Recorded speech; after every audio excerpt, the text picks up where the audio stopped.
Ini yang kita bahas. Gimana caranya kita menjadi orang yang mampu ngelaluin hal-hal yang berat, mampu untuk woles, mampu untuk berani, mampu untuk ngambil pilihan-pilihan yang sulit dengan modal athiqah billah, percaya kepada Allah Subhanahu wa taala. Seperti kita percaya kepada makhluk, kalau bisa lebih bagus lebih daripada itu. Kayak tadi saya percaya ke teman saya, akhirnya jalan, saya percaya kenapa? Dia gayat yang handal. Pas misalnya kita ke satu kota yang kita nggak hafal jalannya, didampingin sama dia. Bahkan kalau udah jalan sama dia, kita udah nggak perlu pakai Google Map. Kenapa? Jalan dia itu lebih akurat daripada Google Map kadang-kadang. Kadang-kadang kan Google Map juga dia ngasih jalan yang mungkin udah belum diupdate, ternyata jalan itu udah ditutup. Kenapa ditutup? Lagi ada acara pengantenan. Google Map tahu? Nggak tahu. Kan Google Map nggak mengupdate setiap hari. Dia mungkin sebulan sekali atau entah berapa bulan sekali. Ya Allahu a'lam, saya nggak ngerti. Beberapa kali saya jalan nih, ditunjukin jalan alternatif yang paling cepat. Masuk kampung dong.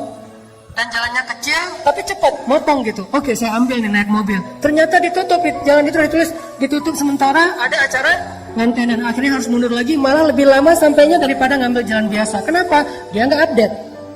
Teman saya yang orang daerah situ tahu banget, Ustaz jangan lewat situ, lagi ada acara ngantenan, di situ lagi ditutup jalannya, di situ lagi banjir, di situ lagi apa, lagi rusak atau apa. Dia lebih update. Sehingga pas saya jalan, saya trust banget sama dia. Udah nggak apa-apa deh, ikutin aja nasihat dia.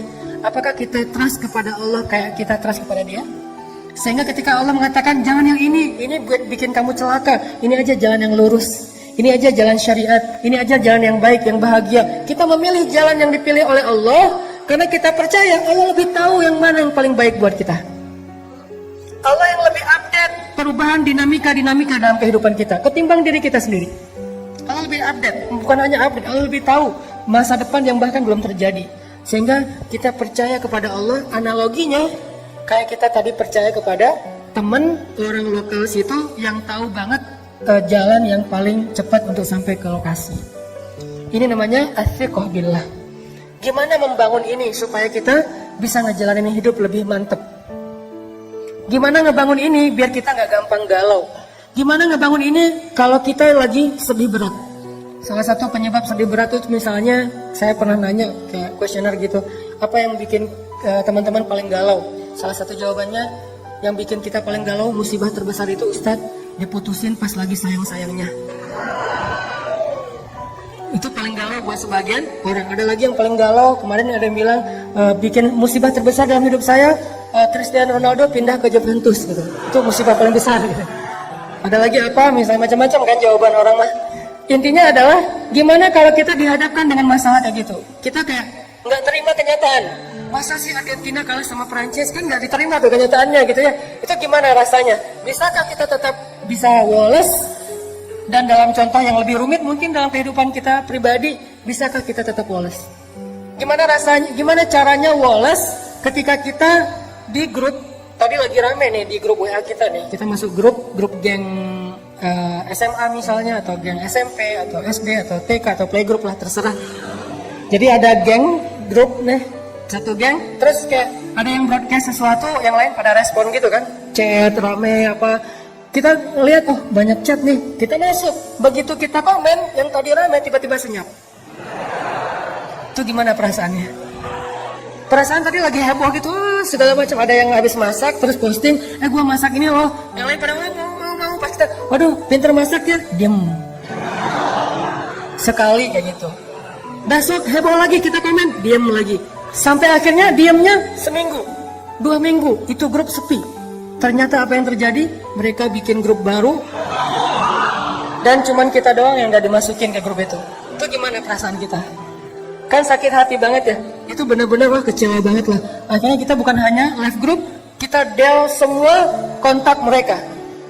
Cuman satu kontak yang udah di del tapi masih keinget. Gak bisa move on soalnya.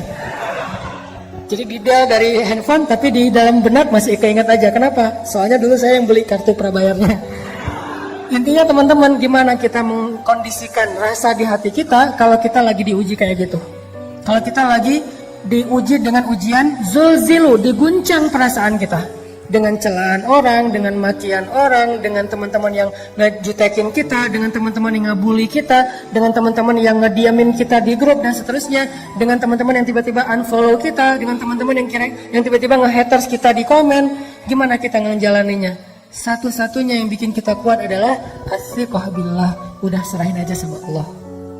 Serahin aja sama Allah. Karena kalau Allah udah turut ikut campur, itu udah luar biasa. Lebih bagus cara Allah daripada cara-cara kita.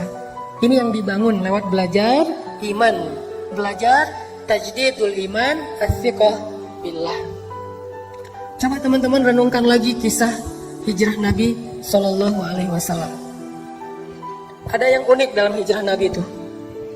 Saya kadang-kadang berpikir kalau baca sejarah sirah itu kan saya suka mencoba mengimajinasikan sirah ya.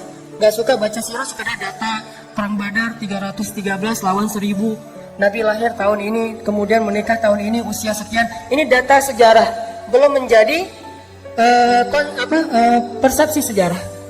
Harusnya sejarah itu membangun persepsi kita, cara berpikir, bukan hanya sekedar wawasan dan data. Cuman adegan biasa. Saya juga memikirkan, kenapa ya Nabi hijrahnya sama Abu Bakar? Ada orang bilang, gak usah tanya, ya udah emang kayak gitu. Bukankah sejarah Rasulullah itu adalah untuk orang-orang yang berpikir? Afala ta'qilun qul siru fil ardi summa anzuru. Perhatikan, kenapa Rasulullah SAW hijrahnya dengan Abu Bakar? Kenapa Nabi nggak hijrah bareng dengan Umar aja biar aman? Kan gitu ya. Coba lihat gimana Umar hijrah. Umar sebelum hijrah posting.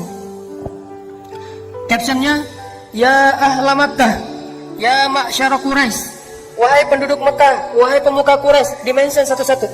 @Abu_Jahal, @Abu_Lahab. Semuanya diposting apa? Dimention mana satu-satu tuh banyak banget yang dimention. Abu Jahal, Abu Lahab, Abu Sufyan. Pokoknya semuanya dimention. Fa'lamu anni muhajir. Ketahuilah saya mau berhijrah. Itu Umar mau hijrah aja posting. Siapa yang pengen istrinya jadi janda, anaknya jadi yatim, tunggu saya di bukit belakang itu. Terus di Sherlock sama Umar, biar nggak kesasar, jelas gitu. Di mana harus nunggu? Umar dan ada yang berani komen nggak? Nge-like aja doang yang lain. Kalau nggak suka pun diam aja. Nggak ada Abu Jahal, Umar, oh habis lo Umar. Umar misalnya apa? Dia marah-marah nggak berani. Apalagi mentahzir Umar nggak ada yang berani. Kenapa? Umar ditakuti di Mekah. Umar itu jawara Mekah, salah satu di antara petarung Mekah yang terkenal. Umar, Khalid, Hamzah. Kalau Nabi pengen hijrahnya aman, harusnya bareng Umar dong.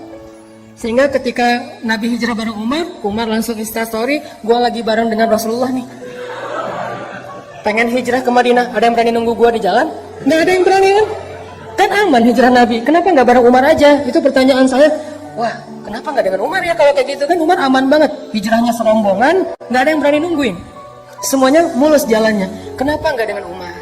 Atau kalau Umar mungkin bukan keluarga Nabi, walaupun nanti jadi sahabat dekat, kenapa nggak dengan Hamzah?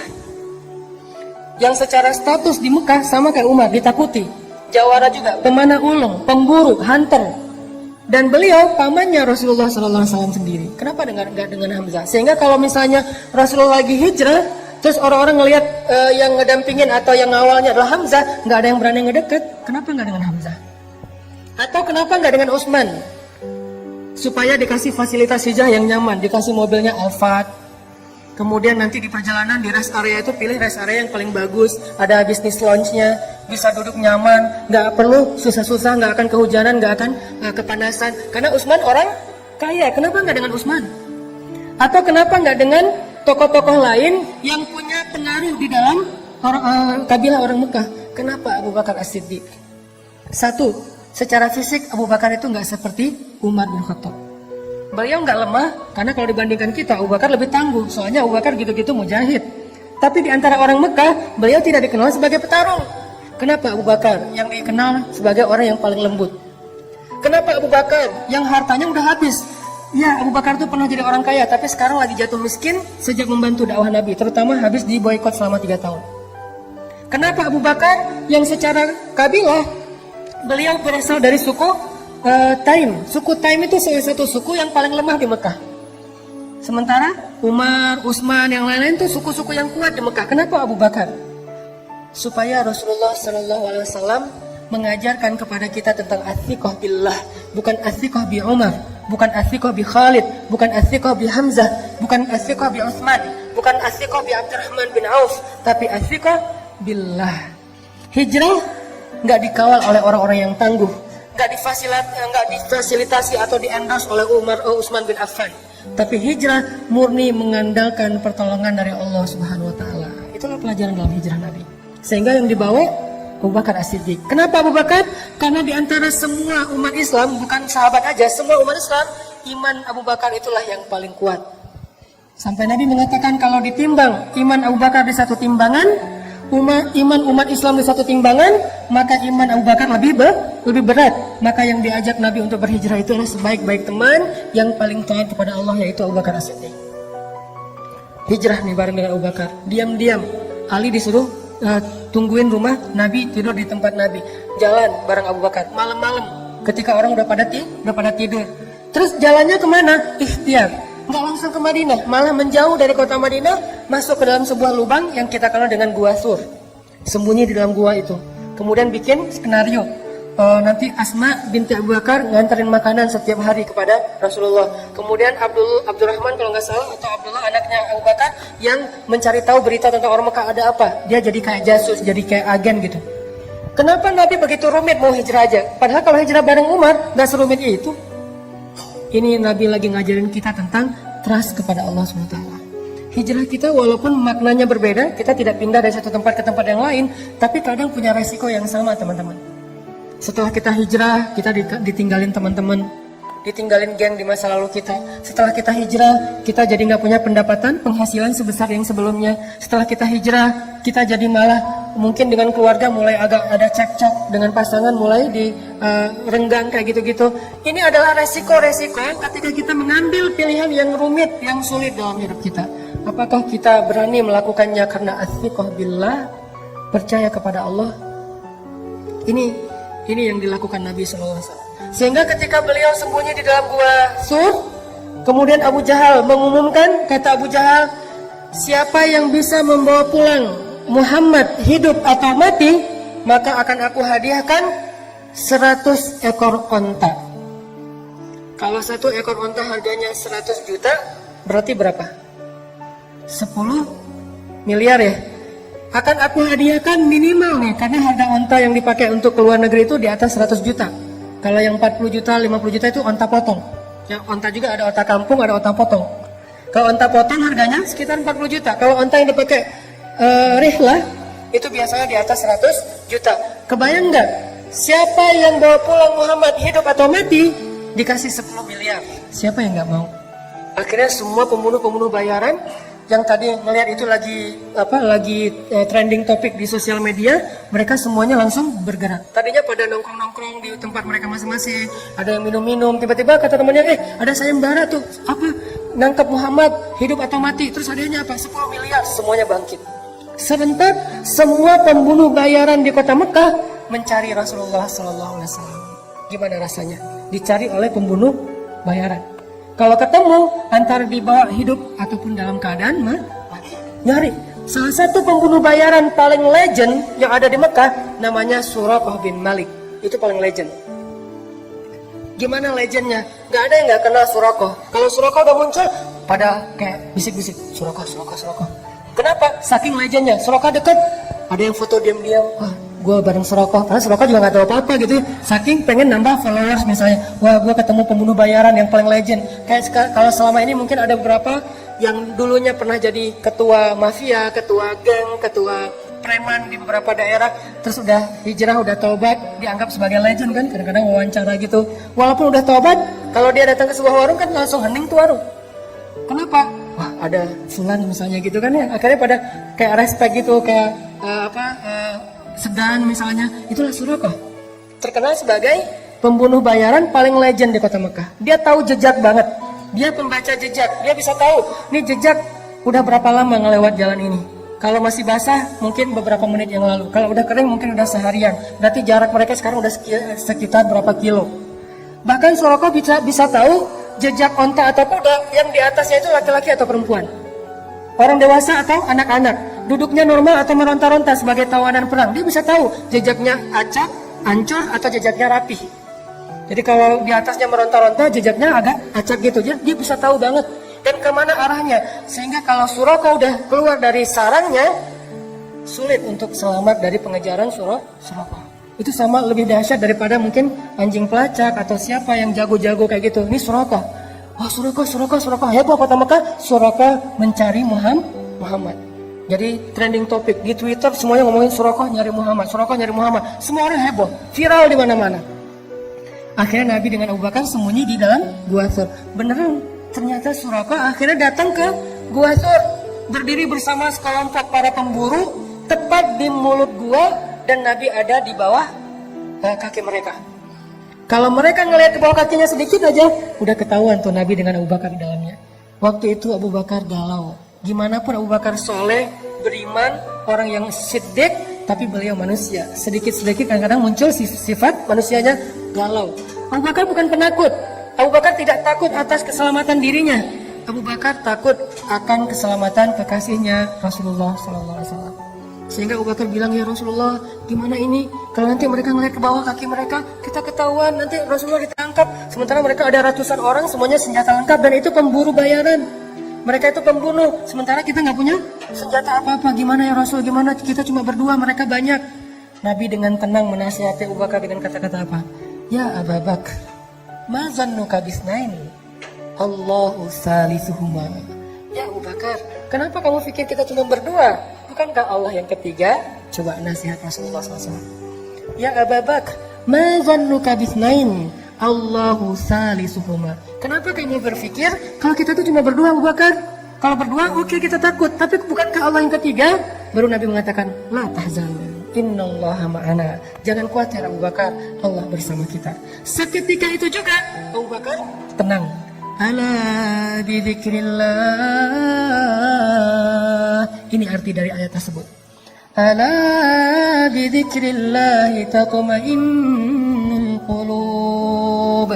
Bukankah ketika kita mengingat Allah hatinya harusnya menjadi tenang? Itu ciri orang yang beriman. Ketika kita galau, tenang aja ada Allah. Tenang berarti masih beriman. Ketika kita ada sesuatu yang membuat kita khawatir, risiko atau ancaman, tiba-tiba kita bilang, ya udah deh, serahin aja sama Allah. Tenang berarti dia orang yang beriman. Kenapa? Innamal mu'minun idza dzukirallahu wajilat qulubuhum wa idza tuliyat 'alaihim ayatuhu zadatuhum imana wa 'ala rabbihim yatawakkalun. Orang beriman kalau disebut nama Allah langsung tergerak hatinya untuk makin mantap. Wajilat itu hatinya bergairah kembali.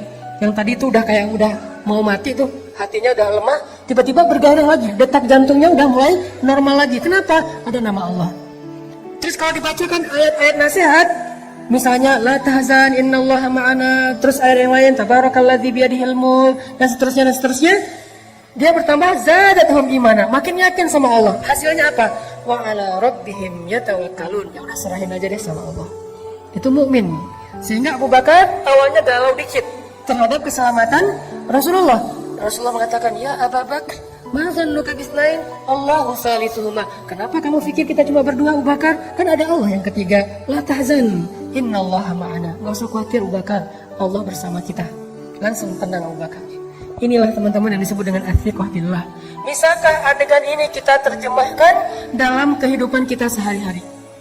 Dalam semua masalah kita, pilihan hidup, kemudian rasa tidak nyaman di dalam hati, kekhawatiran kita tentang masa depan, ketika kita lulus kuliah mau kerja apa, ketika kita mungkin dikeluarkan dari sebuah pekerjaan, atau kita harus memilih resign duluan karena nggak cocok dengan pekerjaan itu, atau yang sekian banyak. Apakah kita bisa diingatkan dengan nama Allah oleh seseorang, pasangan mungkin, teman mungkin? Kalau istri kita bilang, Pak, gak usah khawatir, Allah tahu apa yang Papa lakukan, Allah pasti bersama Papa. Alhamdulillah, tenang jadinya ya. Teman kita bilang, udah tenang aja bro, serahin aja sama Allah. Alhamdulillah, saya serahin aja sama Allah. Itulah mukmin, dan itulah orang yang nanti di akhirat akan termasuk di antara 70.000 orang di antara hamba Allah yang masuk surga bi ghairi hisab wala azab. Masuk surga tanpa ada sidang, tanpa ada siksaan, langsung masuk surga. Manhum ya Rasulullah? Siapa mereka ya Rasulullah? Salah satunya selain orang-orang yang la yatatayyarun wa la yaskun wa la yastarqun wa la yarqun dan seterusnya. Yang terakhir apa? Wa ala rabbihim yatawakkalun. Orang yang selalu berserah kepada Allah SWT. Atiqah, percaya sama Allah. Bisa nggak teman-teman kita kayak gitu dalam hidup kita? Seberapa kuat percaya kita sama Allah? Cara ngukurnya gini. Kalau saya ambil benda kayak gini nih, dalam keadaan normal, ini buah salad, saya lempar ke atas. Ada nggak teman-teman yang masih berpikir buah ini nggak akan jatuh ke bawah? Kalau saya lepaskan ini, kira-kira ada yang berpikir nggak akan jatuh, Ustaz? Saya ragu itu bisa jatuh. Ada? Ada yang meragukan bahwa ini akan jatuh ke bawah?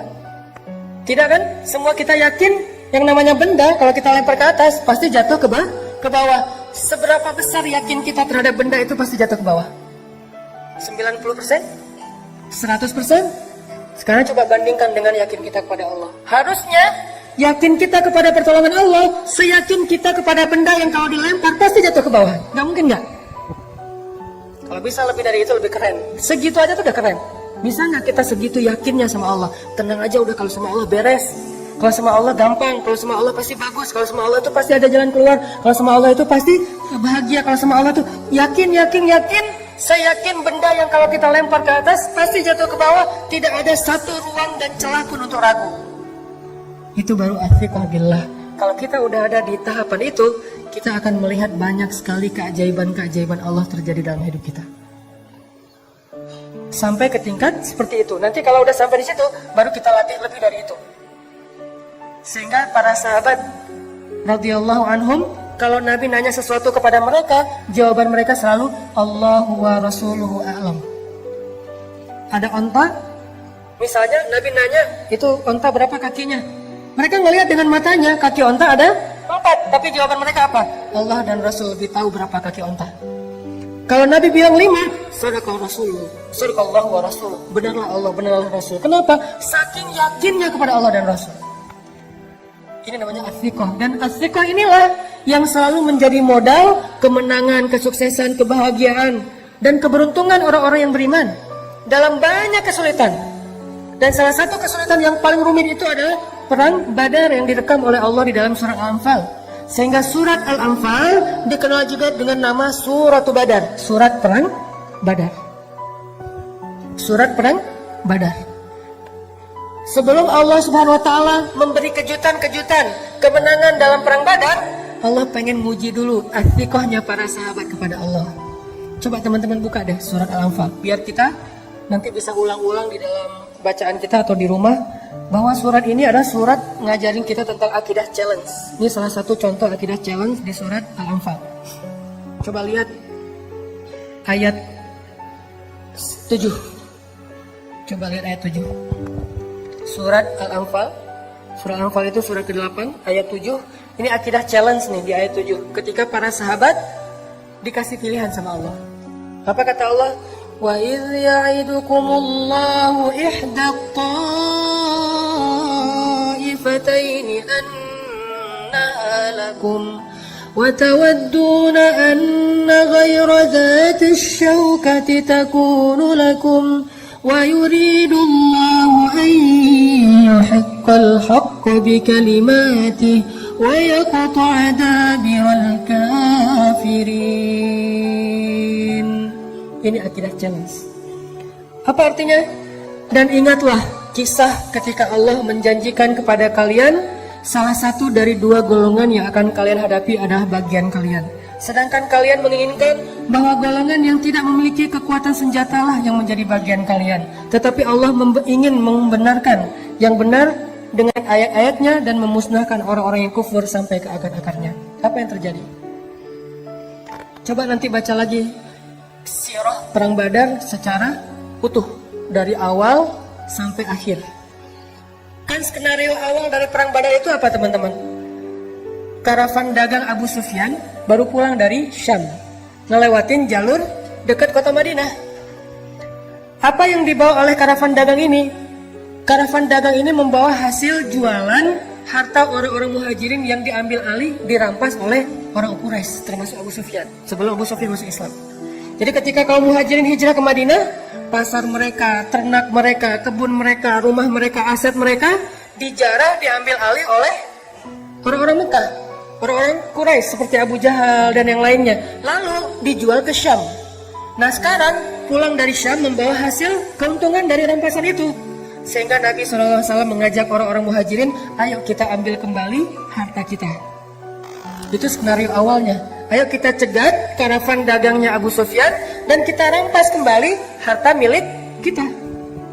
Sahabat semangat, siap ya Rasulullah, Allah Akbar, semangat gitu. Kenapa? Karena yang akan mereka hadapi itu karavan dagang, bukan tentara, bukan prajurit. Mudah untuk mengalahkannya dan keuntungannya besar kalau kita menang. Ternyata Abu Sufyan juga punya mata-mata.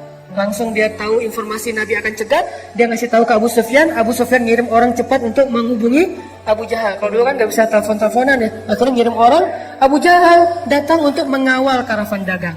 Dengan apa? Dengan satu pasukan yang isinya adalah pembunuh bayaran. Yang isinya sebagiannya adalah pembunuh bayaran, sisanya petarung-petarung hebat, termasuk senior-senior ada di dalamnya. Pasukan yang jumlahnya 1.000 orang kurang lebih. Sekarang ada dua target, satu karavan dagang yang mudah dilumpuhkan dan untungnya besar, satu lagi pasukan perang yang sulit dikalahkan dan untungnya kecil. Apa yang mau diambil dari pasukan perang? Paling ghanimahnya ya gitu-gitu aja, pedang, perisai, onta. Kalau ini emas, sutra, segala macam kan ya. Wa idh ya'idukum, ketika Allah memberikan kalian pilihan ta'ifatain, dua kelompok, mana yang kalian inginkan? Ternyata kaum muslimin menginginkan yang mana? Manusiawi.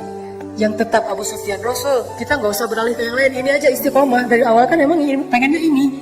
Kan emang rencana awal kita pengen mencegat karavan dagangnya Abu Sufyan. Ngapain saya harus ngadapin Abu Jahal? Udah biarin aja, ntar dia juga pulang sendiri kalau dia nungguin kita nggak datang. Para sahabat memilih ini. Ternyata Allah memilih yang Abu Jahal. Disinilah kaum muslimin galau. Duh, ada yang kecewa. Coba baca ayat sebelumnya. Gimana bentuk kegalauan mereka? Ayat 5. Kama akhrajaka rabbuka min baitika bil haqq wa inna fariqam minal mu'minina lakarihun. Apa kata-kata terakhirnya? Lakarihun, benar-benar gak suka. Itu perasaan Ahlu Badar, itu perasaan kaum muslimin, dan itu bukan orang Islam biasa loh. Awalun, as-sabiqun al-awalun minal muhajirin, itu awalunnya muhajirin.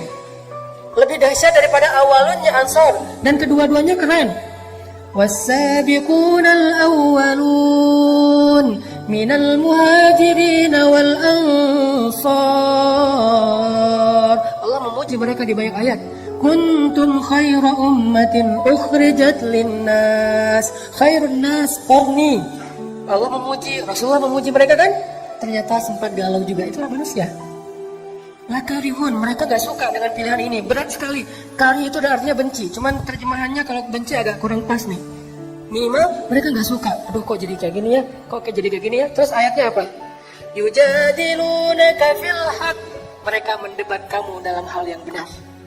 Masih ada yang protes. Rasul, benar ini ya Rasul pilihan kita? Rasul kok kita jadi kayak gini? Rasul kok kita gak seperti yang kemarin? Rasul kok kita udah berubah? Ini adalah reaksi-reaksi para sahabat ketika Allah kasih pilihan yang lain, bukan pilihan yang pertama. Yujadilunak, mujadalah itu artinya berdebat. Yujadilunaka fil haqqi ba'dama tabayyan ka'annama yusaquna ilal mauti wa hum yanzurun.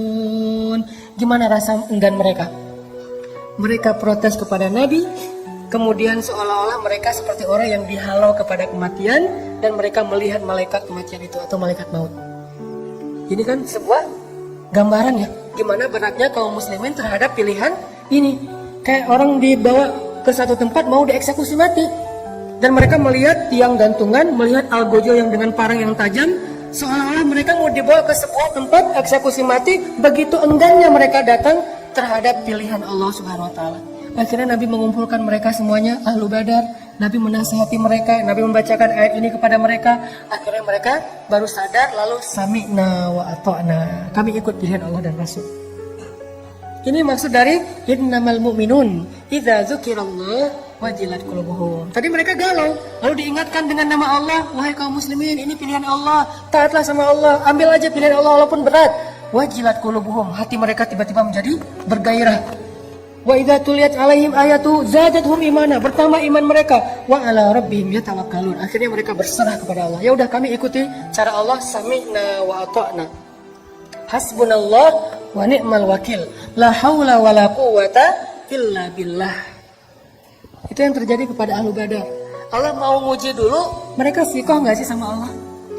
Buat apa sih Allah ngetes kayak gitu? Karena Allah pengen ngelihat siapa yang benar-benar yakin kepada Allah, siapa yang ragu-ragu. Kalau ragu-ragu, Allah nggak akan tunjukkan keajaiban kepada mereka. Kenapa perang Badar banyak keajaiban? Karena perang Badar diikuti oleh orang-orang yang sudah teruji sikohnya kepada Allah SWT. Udah teruji, walaupun galau lagi, terus balik lagi. Galau lagi itu manusiawi. Dia imannya Yazid wa Yankus. Ketika Yazid mantap, ya tawakkalun. Ketika Yankus mempertanyakan, yujadilun. Kenapa gini, kenapa gini, kenapa gini. Tapi cepat recovery-nya, balik lagi. Itulah kita. Udah mantap nih, saya akan hijrah. Pas udah hijrah, kenapa setelah hijrah hidup jadi gini-gini amat ya? Galau kan? Diingatin lagi, emang kayak gitu. Bukan kita dulu yang ngerasain, orang sebelum kita yang lebih soleh ngerasain juga kok gitu. Ya udah mantap lagi. Besok ada ujian, tapi kok nggak selesai-selesai ya ujiannya. Terus diingatin lagi, kuat lagi. Gitu aja terus iman kita teman-teman. Yazidu wayangkus, zail, tergelincir, balik lagi, tergelincir, balik lagi. Hati kita yuqallibu dzatul yamin wa dzatus shimal. Dia kadang-kadang ke kanan, kadang-kadang ke kiri. Itulah butuhnya tajdidul iman sepanjang perjalanan hidup atau sepanjang perjalanan proses hijrah. Harus diperbaharui. Salah satu cara memperbaharui iman, duduk dalam majelis-majelis nasihat dari ulama. Kita nggak harus hafal apa yang disampaikan ustaz. Kita nggak harus hafal ayat-ayatnya, hadis-hadisnya. Minimal tambah iman, liyazdadu imanan ma'a imanihim. Setelah kita mendengarkan nasihat itu, baru nanti mantap lagi nih.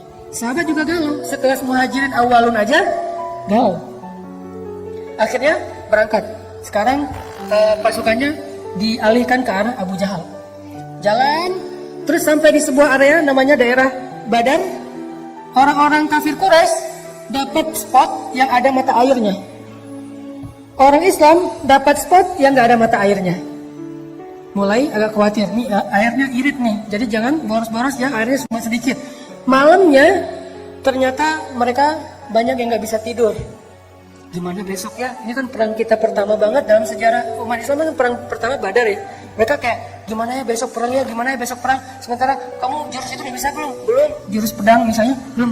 Kan baru juga latihan kemarin, tiba-tiba langsung tarung. Sementara yang di seberang sana tuh petarung semua.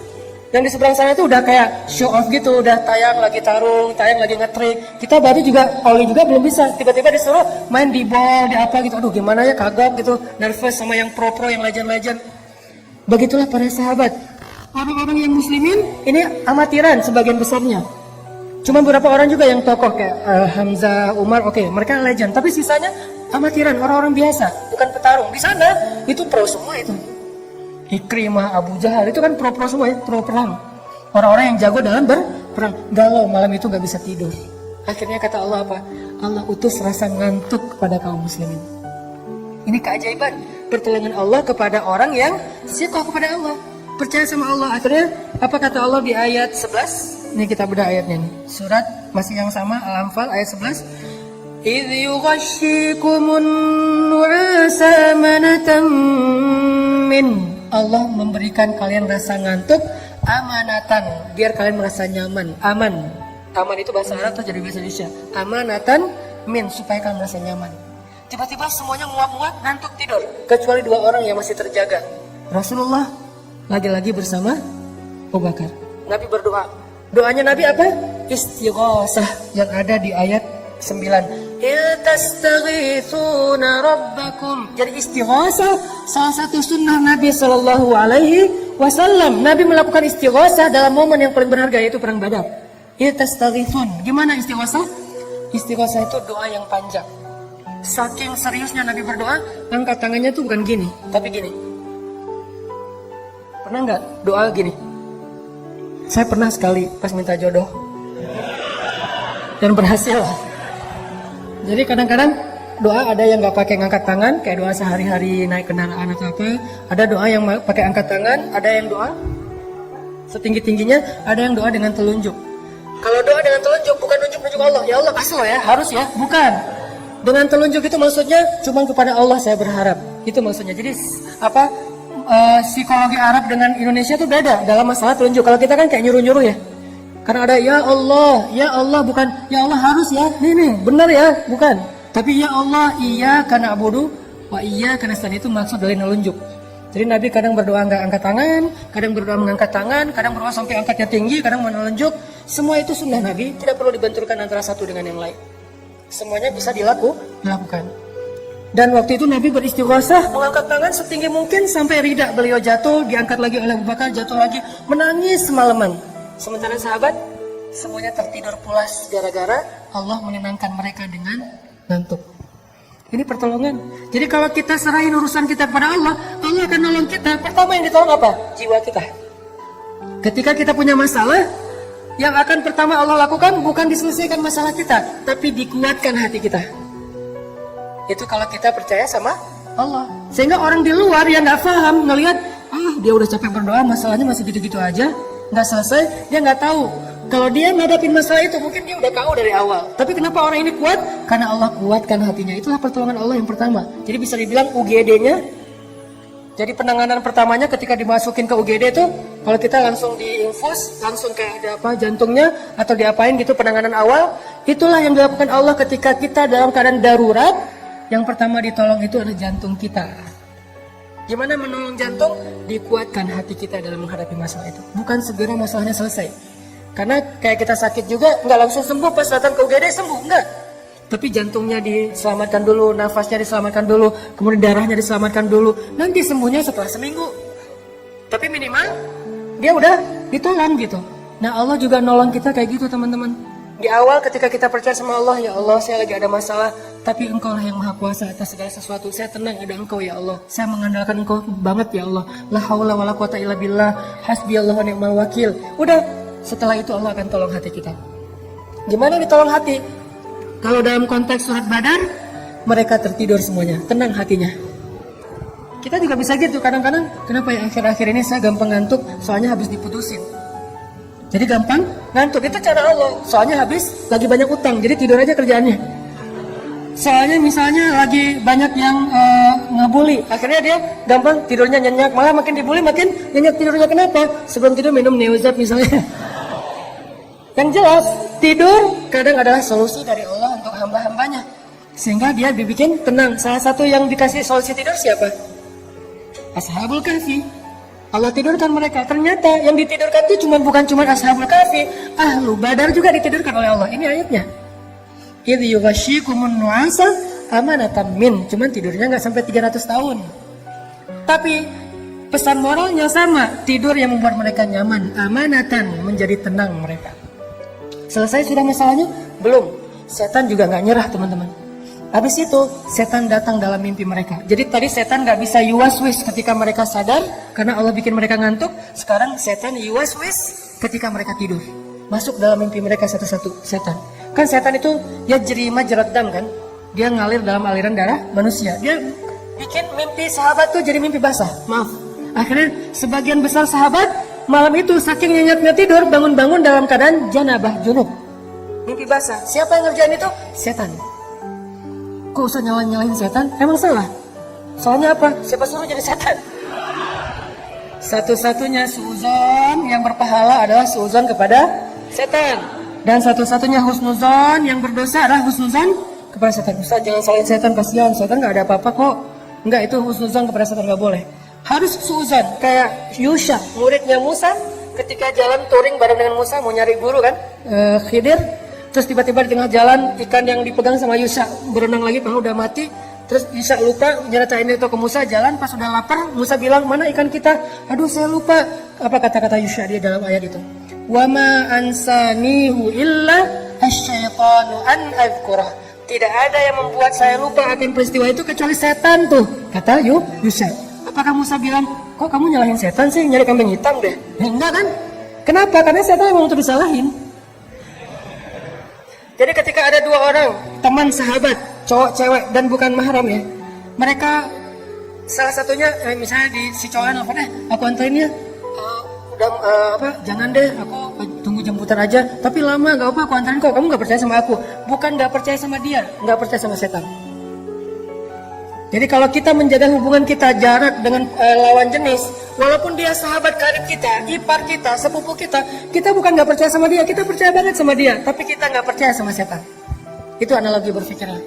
Sehingga jangan sampai kita menganggap teman kita yang nggak mau jalan bareng kita, nggak mau semobil dengan kita, seolah-olah dia kayak ngeraguin kita. Bukan. Jangan seuzon dulu, jangan menjudge. Karena dia sangat yakin sama kita, sangat percaya sama kita, tapi dia sangat ragu kepada setan yang ada di antara kita. Sehingga dua orang yang sama-sama soleh bisa aja tergelincir, bukan karena niat buruk, tapi karena mereka memberi kesempatan kepada setan untuk menggoda mereka. Akhirnya setan datang, sahabat pada mimpi, basah, janabah. Pas bangkit dari tidurnya, mereka harus mandi junub. Sementara air kurang. Ini gimana nih, kita harus mandi junub tapi nggak ada air. Mulai galau. Galau yang kedua nih, galau yang ketiga. 3 kali galau. Gimana kita akan berperang? Katanya ini perang suci tapi kita kotor. Katanya kita akan menghadapi musuh sementara kita juga najis. Gimana ini, gimana. Galau berat. Akhirnya Allah turunkan apa teman-teman? Hujan. Luar biasa ya, cara Allah nolong. Coba lihat ayatnya. Masih ayat 11. Wa yunazzilu 'alaikum minas samaa'i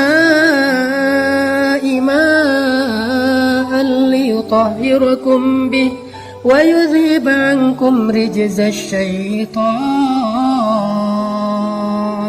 Allah turunkan air dari langit sehingga para sahabat tiba-tiba langsung bisa mandi janabah di bawah hujan. Dan mereka bertakbir, Allahu Akbar, Allahu Akbar. Dan hujan itu anehnya lokal banget. Cuman di campnya para sahabat doang. Camp seberang tuh nggak hujan. Yang camp seberang gini aja. Kok di sana hujan sih? Yang di sini hujan, di sana kering. Itu kayak gitu banget cara Allah ngasih rezeki ya. Keajaiban ini muncul gara-gara dari awal mereka sudah lulus ujian ats-tsiqah billah. Jadi kalau kita memulai satu urusan kita dengan tsiqah billah, udah serahin aja, lika-likunya tuh Allah ya akan ngasih kejutan. Banyak banget kejutan-kejutan indah. Udah selesai di situ belum? Udah pada mandi, udah pada segar, malah lebih segar daripada sebelum tidur gitu ya. Udah segar banget. Pas mau menghadapi musuh, mereka ngelihat musuh ini tangguh-tangguh dengan, kan kaum muslimin dalam perang Badar yang pakai kuda itu cuma 2 orang kalau nggak salah, sisanya jalan kaki. Sementara musuh sebagian besarnya pakai kuda dan unta, pakai perisai, pakai baju besi, pakai pedang yang lebih panjang, lebih gede daripada kaum muslimin. Kan gentar juga nih ngelihat musuh yang gagah-gagah. Gagah-gagah juga ya. Akhirnya apa? Allah tolong lagi. Tiba-tiba pas mereka ngelihat ke langit, mereka ngelihat barisan cewek-cewek. Bukan. Barisan malaikat. Barisan malaikat berbaris di langit. Jangan lihat ke atas. Saya aja yang udah punya pasangan. Insya Allah aman. Ntar gak dibukain pintu. Ternyata pas ngeliat ke langit, itu udah banyak barisan malaikat. Jadi menurut saya, perang Badar yang paling benar itu logikanya bukan 300 lawan 1000. Karena kaum muslimin itu bukan 300 orang. 300 orang plus 1000 malaikat. Jadi perang Badar itu yang benar adalah 1300 lawan 1000. Karena ditambah malaikat. Sebetulnya satu malaikat juga cukup loh kalau kita mau berpikir logis ya. Allah ngapain sih banyak-banyak, ngirim satu aja udah cukup lah. Untuk ngalahin musuhan cuma dihembus aja kan habis ya. Kenapa sampai 1000? Karena tujuan malaikat diturunkan bukan cuma untuk membunuh musuh, tapi menenangkan kaum muslimin. Kayak gitu banget kan Allah memperlakukan orang yang beriman. Dikirim 1000 malaikat yang turun berduyun-duyun, pakai ikat kepala hijau, kemudian pakai jubah putih, kemudian mereka menyambar dengan cepat seperti angin, sehingga kaum muslimin ngeliat, perang belum mulai kok udah pada duluan sih, malaikat duluan yang jalan. Aktif banget nih malaikat gitu ya, luar biasa. Sini kaum muslimin, ya udah deh, ngopi-ngopi dulu kalau bahasa kita ya. Udah duluan malaikat aja kalau bahasa kita nih. Jadi intinya kayak gitu banget Allah memperlakukan kaum muslimin. Kenapa? Ats-tsiqah billah. Pokoknya udah serahin aja sama Allah, hidup kita bakalan nyaman banget. Didoain malaikat, ditolong malaikat, disupport sama malaikat, di like sama malaikat, di repost sama malaikat, di mention sama malaikat dalam analogi sosial media kita. Itu banget kalau kita percaya sama Allah. Tapi begitu kita ats-tsiqahnya berganti kepada logika, kita lebih yakin kepada hitung-hitungan matematika kita, maka hilanglah semua peluang kita untuk melihat keajaiban dalam hidup kita. Bisa dibilang perang Badar itu hampir kaum muslimin tuh gak ikut perang. Cuman dikit doang perangnya, sisanya malaikat yang sebetulnya berperang. Coba nanti baca kisah perang Badar dari angle musuh. Jadi yang dibaca jangan cuman versi orang Islamnya, jangan cuman versi riwayat kita. Coba baca Nat Geo-nya mereka deh. Nat Geo-nya musuh. Ternyata menurut musuh-musuh yang nantinya akhirnya masuk Islam, mereka bilang, alhamdulillah saya selamat hari itu. Itu kejadian luar ngeri banget.